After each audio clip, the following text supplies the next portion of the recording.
Bueno, mis hermanos, muy buenos días. Espero que todos estén muy bien.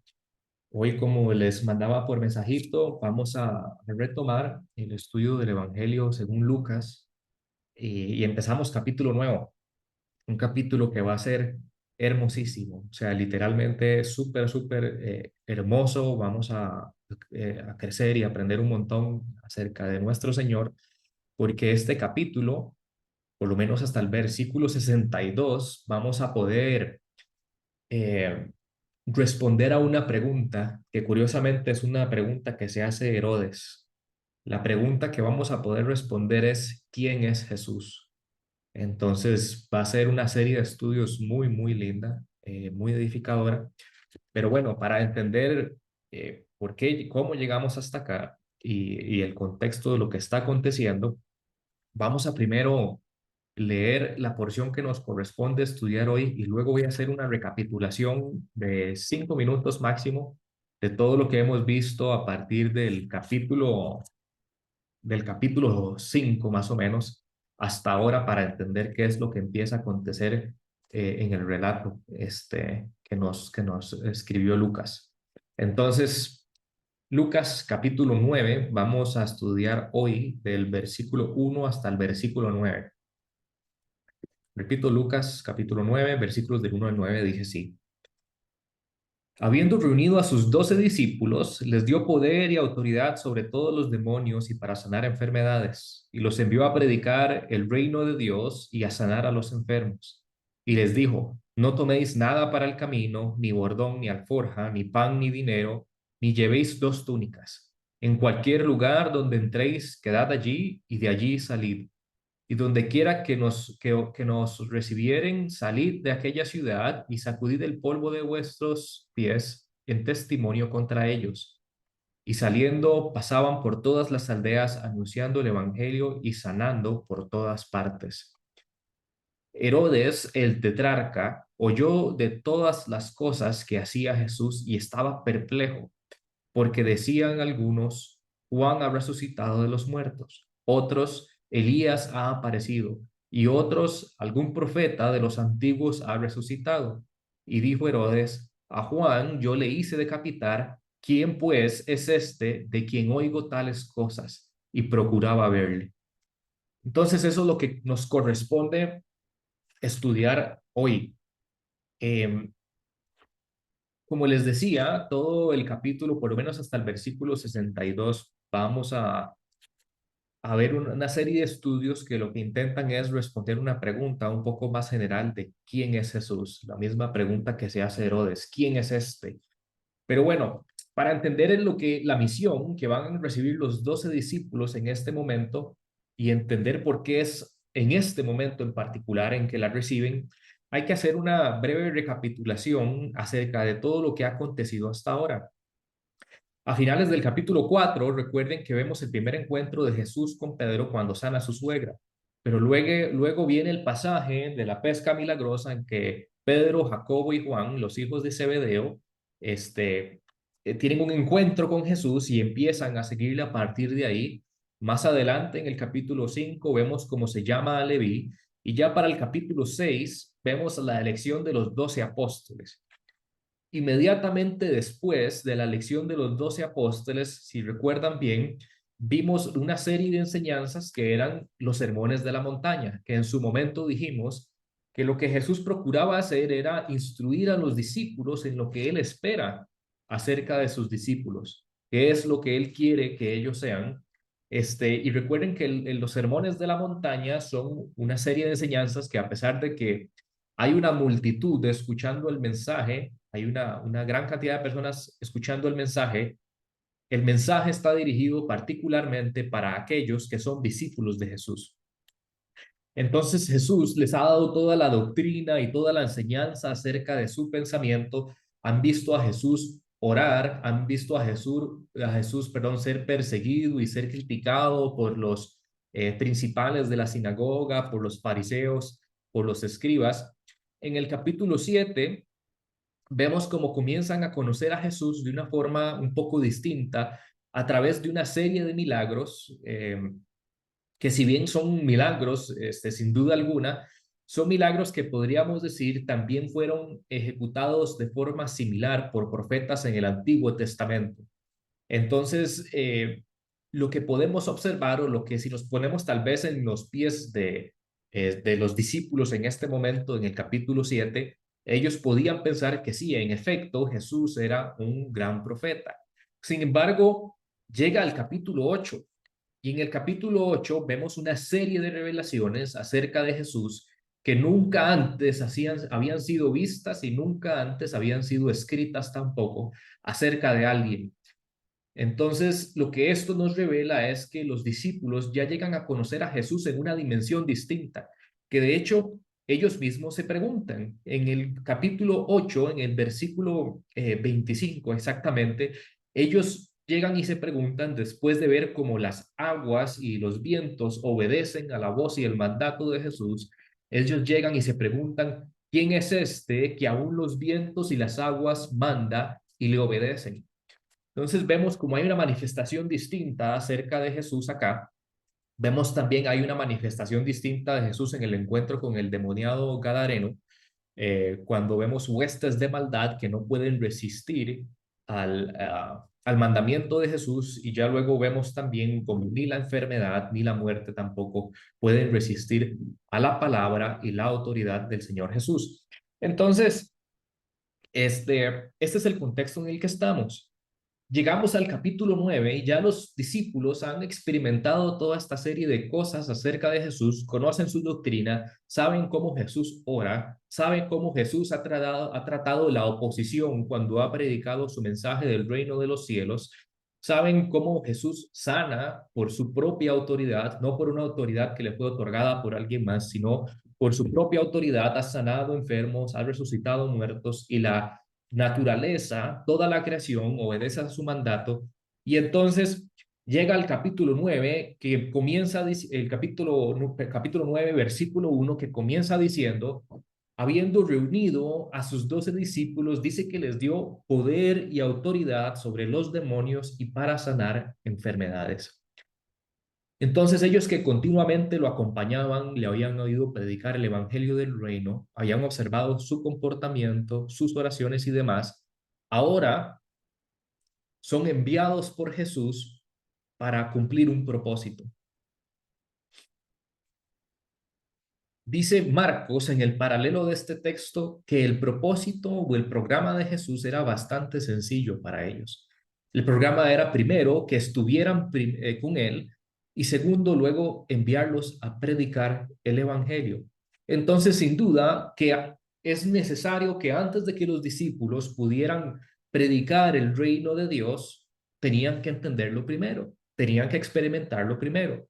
Entonces, era necesario que ellos aprendiesen de Jesús de primera mano qué es el evangelio. Y ya llevan bastante tiempo aprendiendo qué es ese mensaje del reino de los cielos. Y entonces, a partir ya de toda esa experiencia vivencial en comunión con Jesús, es que ahora sí ellos están capacitados para recibir el poder y la autoridad de parte de Jesús para ir a cumplir una misión muy específica, que si lo observamos bien es en realidad una de las tragedias más grandes que hay en la iglesia hoy en día, que hay maestros que pretenden enseñar algo que no entienden, tratan de enseñar acerca de un Jesús con el que no han tenido comunión. Si hay algo que a mí me molesta mucho personalmente es cuando la predicación de la palabra se mezcla con enseñanzas de cosas humanas. Eso me fastidia muchísimo porque es muy sencillo hacer pintar un mensaje como algo que viene de parte de Dios por meter unos cuantos destellos de unos cuantos versículos de Biblia por aquí y por allá, y parece ser un mensaje bíblico, pero en realidad no es más que un mensaje motivacional, no es más que un mensaje que tiene un carácter, no sé, de filosofías de negocios por detrás, un poco de psicología también, etcétera, etcétera, pero no termina de ser un mensaje bíblico. Y eso solo acontece cuando quien lo predica no ha tenido una experiencia personal con Jesús, no conoce sus enseñanzas, no conoce qué es el reino de Dios, no ha experimentado una relación personal con Jesús, y es por eso que sus enseñanzas se mezclan con toda una serie de conceptos humanos que no son respaldados por la Biblia. De hecho, inclusive a veces son contradictorios. Entonces vemos que hay una característica muy importante que está implícita en el texto, está en el contexto general, que es que para que los discípulos puedan ser enviados para cumplir esta misión, han pasado ya por toda una serie de enseñanzas, comunión y etcétera, todo lo que ya mencioné con Jesús. Ya conocen personalmente a Jesús. Entonces, eso es lo primero. Lo segundo está relacionado con el poder y la autoridad que reciben y de parte de quién lo reciben. Para enseñarles acerca de esto, creo que la analogía más, no sé, sencilla de entender, fue irme al Reino Unido y ver la forma, por ejemplo, en que la reina o el rey establece a alguien como un señor o un sir, ¿verdad? Cuando llaman ahí a decir Thomas, no sé qué, ¿cuál es el procedimiento? La única forma en que alguien pueda recibir ese título es a través de la autoridad del rey o de la reina. Hay todo un consejo, sí, que tiene que discutir el nombramiento de quién va a ser mencionado como ser. Sin embargo, la autoridad última está solo en la reina porque, o el rey, porque ellos son quien la puede otorgar. De igual manera acontece aquí. Jesús les está dando una autoridad para hacer una serie de cosas, les está dando poder, pero no es un poder delegado que a él se le prestó, sino que es el poder que él mismo ha manifestado ya hasta ahora. Lo hemos visto en toda la serie de milagros y encuentros que hemos visto acerca de Jesús. Y entonces Jesús les delega un poder propio, una autoridad propia para que ellos ahora sí puedan ejecutar un ministerio. Entonces, el segundo aspecto es que el poder y autoridad viene de parte de Jesús. No viene de parte de una iglesia, no viene de parte de un autoproclamado apóstol o un autoproclamado patriarca o cualquiera de las tonteras que existen en nuestros tiempos. El poder y autoridad para poder predicar el mensaje del reino de Dios es otorgado por Jesús mismo. Por último, que también está implícito en el texto, es que ellos no son llamados por cualquier persona. No son llamados por un consejo, no son llamados por un pastor, no son llamados por un amigo, no son llamados por cualquier sácalas ahí, sino que es llamado precisamente por Jesús. Entonces, aquel con quien tuvieron un encuentro personal es quien los llama, quien les da autoridad y poder para ahora sí poder llevar a cabo un mandato muy particular. Dice el texto entonces que les dio poder y autoridad sobre demonios y para sanar enfermos. Y ahora el texto continúa diciendo que los va a enviar a predicar el reino de Dios y a sanar a los enfermos. Entonces, la misión es predicar el reino de Dios. Marcos en el paralelo nos dice que los envía de dos en dos, pero la primera actividad que tenían que desarrollar era el reino de Dios, era transmitir el mensaje, era llevar y transmitir el mensaje que habían estado escuchando ya por mucho tiempo, predicar y enseñar a Jesús.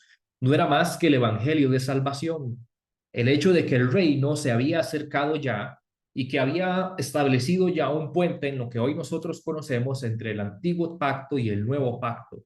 Este es el mensaje que viene a ser un puente entre ambos testamentos y habla de que el evangelio, perdón, que el reino de los cielos se ha acercado ya, que ya el Mesías ha llegado y que llama a un pueblo a seguir incondicionalmente a Dios a través de este mensaje.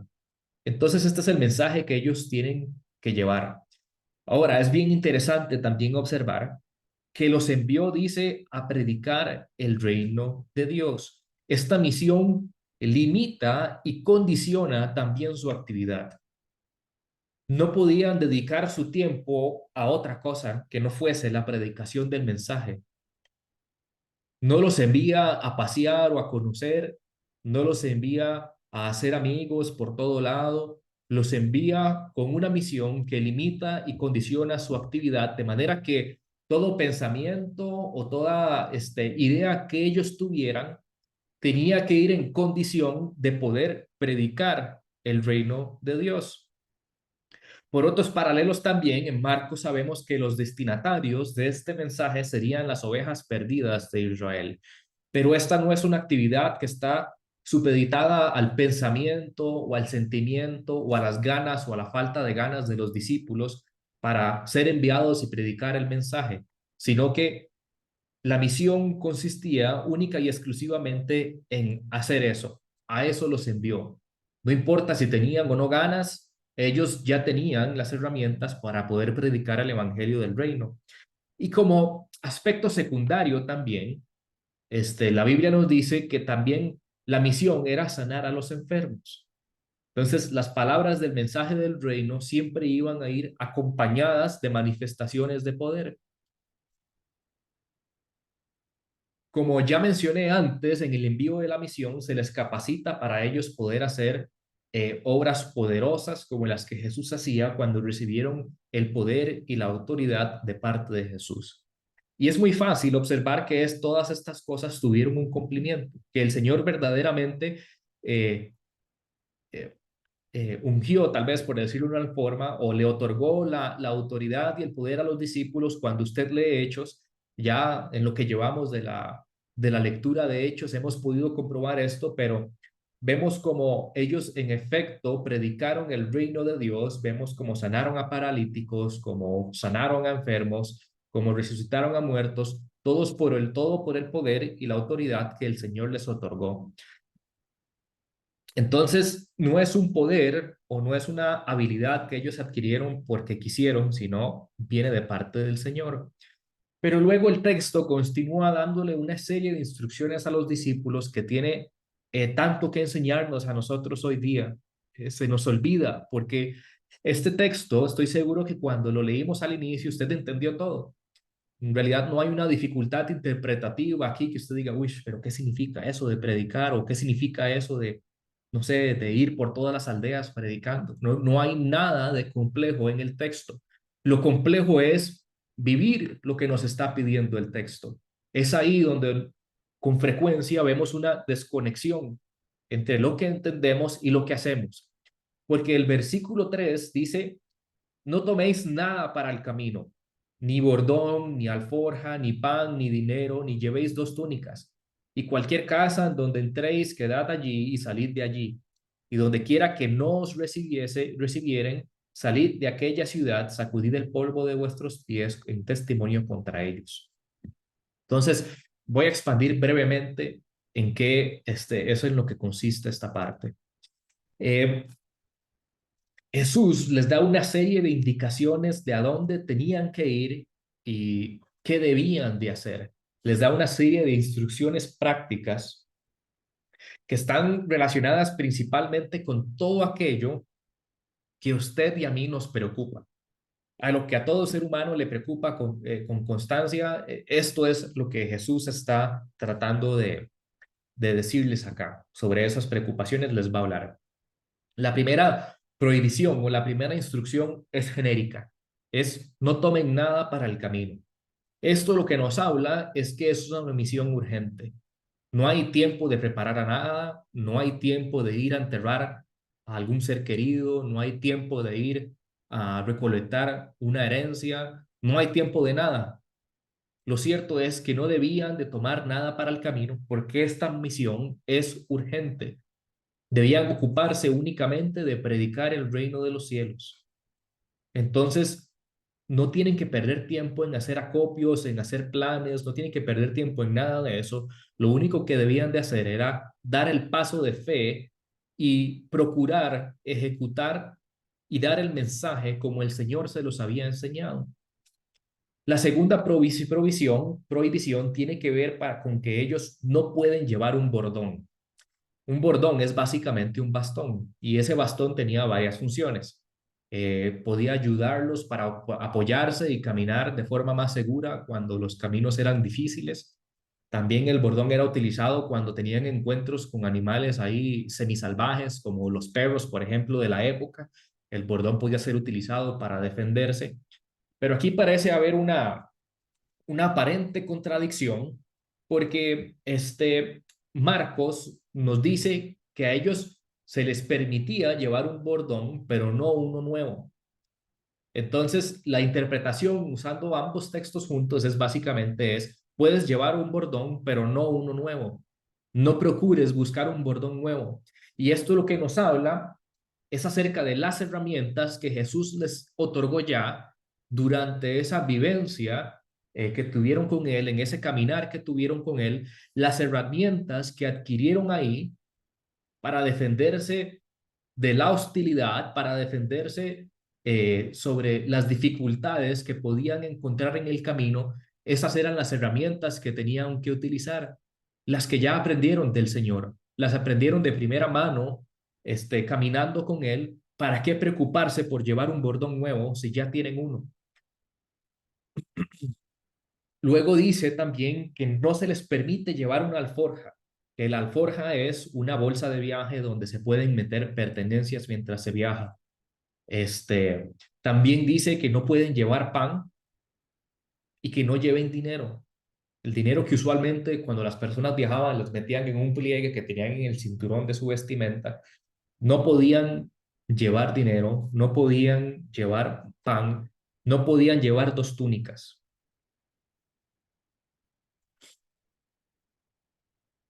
El sermón del monte que habían experimentado ya les había enseñado cómo Dios se ocupa de la provisión que cada uno de sus hijos necesita. Por tanto, ellos no debían afanarse ni por qué iban a comer, ni qué iban a vestir. No tenían que preocuparse por el dinero, por dónde iban a dormir. Su única preocupación tenía que ser el privilegio y la responsabilidad de ocuparse de proclamar el reino de Dios. Las demás cosas les serían añadidas. Por supuesto, esto nunca debe llevarse a una literalidad absoluta. No era que ellos iban a salir muertos de hambre a empezar a predicar el evangelio. Ellos podían comer. Esto no significa que no podían comer más, no significa que no podían tener una ganancia de dinero. Está hablando acerca de la preocupación que podía entrar en sus mentes cuando recibieran la noticia o la misión de que tenían que ir a predicar el evangelio del reino. Probablemente en sus mentes estaría la pregunta: no tengo dónde dormir. El Señor les responde: yo me encargo. No tengo con qué protegerme mientras camino. El Señor les responde: yo te protegeré. Ellos se preguntan: ¿pero qué voy a comer? El Señor les dice: no te preocupes, yo te voy a saciar. Tu preocupación debe estar en cumplir la misión con la que se te ha encomendado. Entonces, vemos, para resumir esta sección, que la instrucción de Jesús determina dos cosas. Uno, la urgencia, el carácter inmediato con que tenían que atender a su mandato y cumplir con esta misión. Y segundo, que ellos no debían de ocupar su tiempo preocupándose por buscar los recursos necesarios para el viaje que tenían que emprender. Ellos tenían que confiar en que el Señor iba a ocuparse de darle todo lo que ellos necesitarían, fuera protección, fuera alimento, fuera un lugar donde dormir, fuera la vestimenta. El Señor se ocuparía de darle todo lo que ellos ocupan. El Señor, a quien llama, no solo capacita, sino que también le da la provisión para cumplir la misión. Ahora, la siguiente sección nos habla un poco acerca del hospedaje, que aquí hay una serie de menciones que es importante hacer. Dice que donde quiera que entréis, quedad allí y salid de allí, y donde quiera que no os recibieren, salid de aquella ciudad y sacudid el polvo de vuestros pies en testimonio contra ellos. Entonces, el paralelo de Mateo aquí de este texto nos dice que ellos no debían de quedarse en un lugar o no debían aceptar una invitación de alguien que tuviera una mala reputación. Porque quedarse en un lugar que tuviera una mala reputación podría perjudicar también su reputación personal. Entonces, lo que el texto en conjunto, todos los sinópticos nos tratan de decir acerca de esta instrucción, es que si alguien los invita a una posada donde pasar la noche, no debían de preocuparse por buscar cuál era la mejor posada, cuál era la más cómoda, dónde iban a comer mejor, quién les caía mejor. La preocupación era cuál es la reputación de la persona que me invita.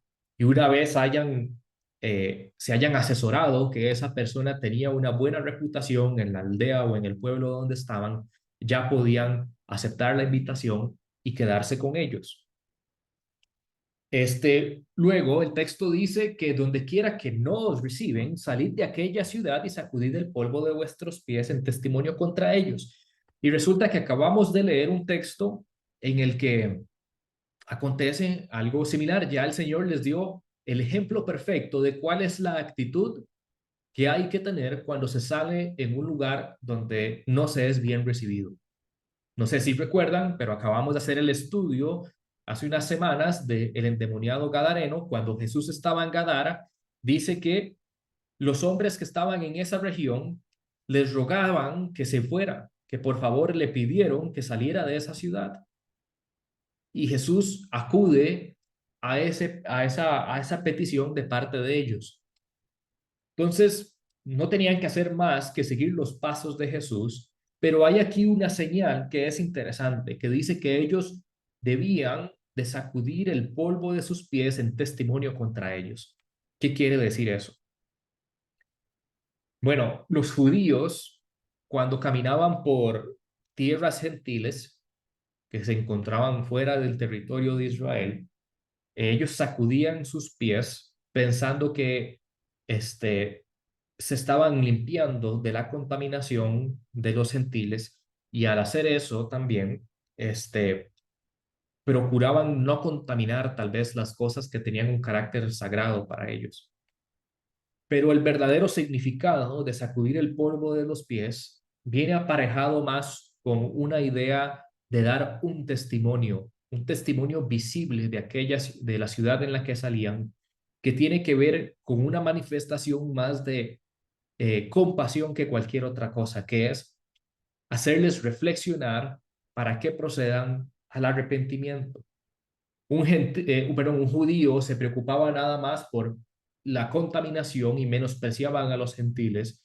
En este caso, la figura tiene que ver más con un mensaje de compasión, de que no quisieron recibir el mensaje del reino de los cielos. Y entonces dice el texto que acabando de recibir estas instrucciones del Señor, acudieron tal y como las recibieron. El versículo 6 nos dice que salieron y fueron a su casa y alistaron todas las cosas, alistaron maleta, metieron ahorros ahí, se llenaron un montón de comida, hicieron un plan de todo lo que iban a hacer, por dónde iban a pasar.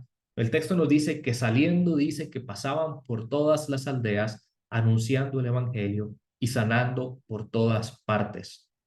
Los discípulos salieron a cumplir la misión que se les había encomendado de la forma en que se les encomendó. Y entonces el versículo 7 es muy hermoso porque vean que no solo las acciones de Jesús comienzan a tener un impacto. Recuerden que en capítulos anteriores hemos ido estudiando cómo dice, y su fama se extendía por toda la región. Cada vez que Jesús hacía un gran milagro, una gran manifestación o predicaba a las multitudes, el texto termina diciendo, y su fama se extendía por la región. Eso lo hemos leído muchas veces. Entonces la fama de Jesús empieza a crecer, pero ahora que los discípulos han pasado por todas las aldeas anunciando el evangelio y sanando por todas partes, resulta en el versículo 7 que dice que entonces estas obras llegaron a los oídos de Herodes, o sea, llegaron hasta el palacio de Herodes, donde estaba completamente aislado de estas cosas, porque lo cierto es que para Jesús, digo, para Herodes, ninguna de estas cosas tenía importancia alguna, las cosas de carácter religioso para Herodes no tenían importancia, él estaba más ocupado atendiendo temas de gobierno, cosas similares del gobierno que había heredado de su padre, pero entonces dice que esto llegó hasta oídos del tetrarca y oyó de todas las cosas que hacía Jesús y dice que estaba perplejo. Herodes no se lo creía lo que escuchaba. Y había algo también que lo hacía como quedar todavía más paralizado, porque dice el texto que algunos decían que Juan había resucitado de los muertos, otros decían que Elías había aparecido y otros decían que algún profeta de los antiguos había resucitado. Y entonces Herodes dice en el versículo 9, a Juan yo hice decapitar. ¿Quién pues es este, de quien oigo tales cosas? Entonces la misión de los 12 comienza a tener efecto. Se empieza a escuchar más acerca de las enseñanzas de Jesús, se escucha más acerca de los milagros, de las expulsiones de demonios, más acerca de las enseñanzas del reino de Dios. Se empiezan a expandir más y más por toda la región y entonces llega a oídos de Herodes. Recordando que este Herodes no es Herodes el Grande, ¿verdad? Este es Herodes Antipas, su hijo, quien Herodes el Grande consideró que era el único digno de ser su sucesor. De este Herodes Antipas podemos decir un montón de cosas. Eh, Cometió incesto, era igual de loco que su padre, en muchas cosas que no son tan relevantes para el estudio de hoy, pero sí que él era la máxima autoridad de la región de Galilea. Por eso se le llama el tetrarca. Era el que gobernaba esos cuatro provincias, podríamos decir. Él era quien gobernaba la región de Galilea.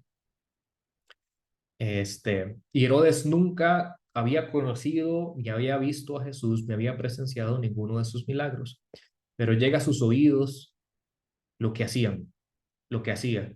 Y entonces es bien interesante porque lo que llega a sus oídos probablemente es de las personas que trabajan en el palacio, ¿verdad? Los que ayudaban en algún tipo de tarea, sus consejeros, copistas, etcétera. Llegaba a sus oídos que era lo que estaba pasando. Y las interpretaciones de la gente son interesantes también porque dice que algunos hablaban de que Juan había resucitado de los muertos. Y entonces obviamente esto a Herodes le para los pelos porque dice, bueno, yo a Juan, yo ya lo decapité. No es posible que haya resucitado de los muertos. Otros dicen que es Elías. ¿Por qué pensarían los del pueblo que es Elías? Bueno, es muy probable que estén pensando en la profecía de Malaquías, capítulo 4, versículos 5 y 6. Apúntelo por ahí. Que en Malaquías 4, versículos 5 y 6 dice, He aquí, yo os envío el profeta Elías antes que venga el día de Jehová grande y terrible. Él hará volver el corazón de los padres hacia los hijos y el corazón de los hijos hacia los padres, no sea que yo venga y hiera la tierra con maldición. Entonces muchos interpretaban que el mensaje de Jesús era parecido al de Elías y pensaban que Elías había resucitado. Lo cierto es que no escucharon el mensaje de Jesús porque Jesús ya había aclarado que cuando habla esta profecías de Malaquías está hablando en realidad de Juan el Bautista. Está haciendo referencia a que Juan el Bautista venía con el mismo espíritu de Elías a predicar un mensaje de arrepentimiento, perdón, pero no era realmente Elías quien iba a resucitar, sino que era el mismo espíritu de Elías a través del mensaje de Juan el Bautista.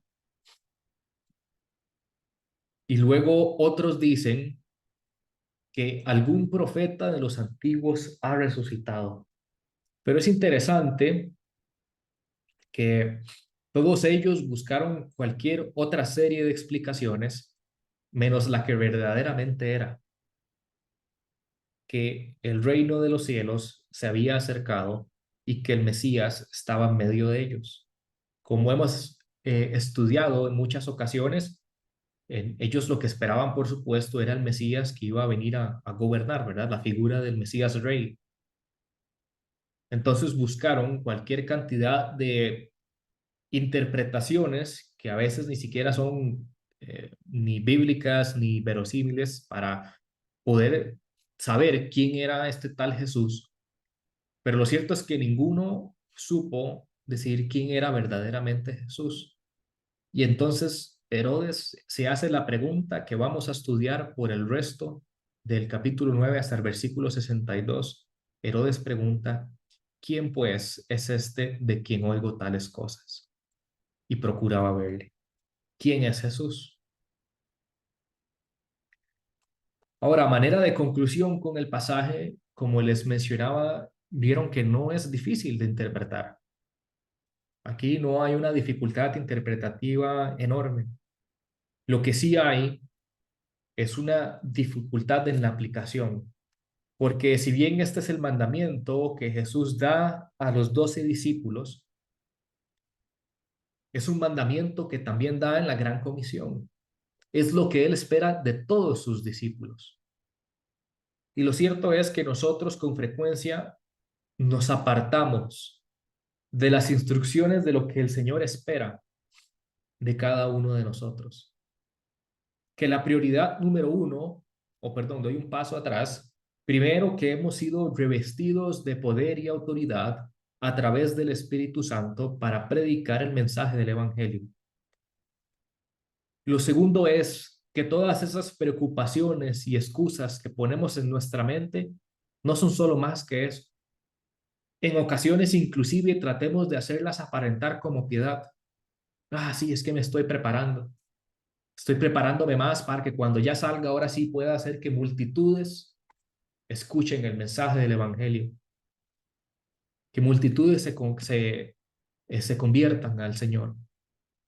Así es que estoy haciendo un ahorrito para poder ir así a predicar mejor y a dar comida en las calles y ayudar más a los necesitados. Y entonces es por eso que no he salido todavía, porque estoy haciendo un ahorrito para eso. O no, primero quiero asegurarme de tener que vestir mañana y ya luego, cuando ya tenga ahora sí mi futuro asegurado, entonces voy a salir a predicar el mensaje del Evangelio. Y ponemos excusa sobre excusa y a veces la maquillamos como si fuera piedad, pero no es nada más que excusas. El mensaje es, no toméis nada para el camino, ni bordón, ni alforja, ni pan, ni dinero, ni llevéis dos túnicas. El mensaje es, no te preocupes, no te preocupes con qué te vas a proteger durante el camino. Cuando encuentres dificultad, no te preocupes porque yo me voy a encargar de protegerte. Lo que ya aprendiste caminando conmigo en comunión, eso es lo que vas a aplicar. Esa misma enseñanza es la que vas a aplicar. No te preocupes ni qué vas a vestir, ni dónde vas a dormir, ni qué vas a comer. Yo me encargaré de suplir todas tus necesidades. Entonces acá en nuestra mente usted dice, sí, ya lo entendí. Pero cuando llega el momento de leer la gran comisión y es ir y hacer discípulos, ya empiezan todas las excusas. De manera que es importante que hoy reflexionemos sobre esa disonancia cognitiva que tenemos. Que sí, creemos una cosa, la creemos y la entendemos muy bien, pero la estoy aplicando, la estoy viviendo, o pongo excusas todos los días para no hacerlo. Y termino con esto. Si verdaderamente has caminado con el Señor, si has vivido con Él, si has tenido una relación genuina con Él, si entiendes su palabra y has meditado y has reflexionado en ella y has caminado conforme a ella, usted no necesita un doctorado para salir a predicar el Evangelio. No necesita tener un doctorado en teología, no necesita tener muchos recursos económicos, no necesita de un gran plan.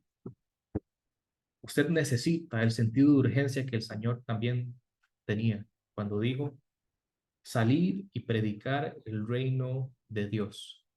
Ese es el sentido de urgencia, lo que necesitamos. Saber que todos los días, con cada hora, con cada día que pasa, las personas están más cerca de la condenación eterna. Y hay quienes no han escuchado del mensaje del Evangelio y necesitan, ocupan el mensaje del Evangelio, ocupan el mensaje de esperanza para transformar sus vidas. Acompáñeme a orar para ya terminar la enseñanza de hoy. Padre eterno, te damos gracias por este mensaje tan precioso que nos da la Escritura, mi Señor. Gracias por recordarnos a través del mensaje que diste a los discípulos que la realidad es que no hay de qué preocuparnos, que si hemos pasado por un caminar contigo y hemos estado en comunión y en oración contigo y si hemos leído tu palabra y caminamos conforme a ella, no hay necesidad de nada más. El resto de condiciones que pongamos no son más que excusas Son pretextos de humanos que sienten temor, que posponen las cosas, que no sienten el mismo sentido de urgencia, que se han olvidado que tú no quieres que ninguno perezca, sino que todos procedan al arrepentimiento, que tú das tiempo, mi Señor, para que ese mensaje llegue a ellos antes que venga el día en que ya no habrá más gracia. Padre, oramos hoy para que en cada uno de nosotros pongas verdaderamente este sentimiento de urgencia. Cuando hablamos con un compañero en el trabajo, cuando caminamos, cuando esperamos en un bus, donde sea, mi Señor, tener ese sentido de urgencia para enseñar a los demás y mostrarles quién es el Salvador, el mensaje del reino de Dios. Padre, oramos así y quiero despedir a tu iglesia con la bendición sacerdotal que dice: Jehová te bendiga y te guarde. Jehová haga resplandecer su rostro sobre ti y tenga de ti misericordia. Jehová alce sobre ti su rostro, ponga en ti paz. Amén.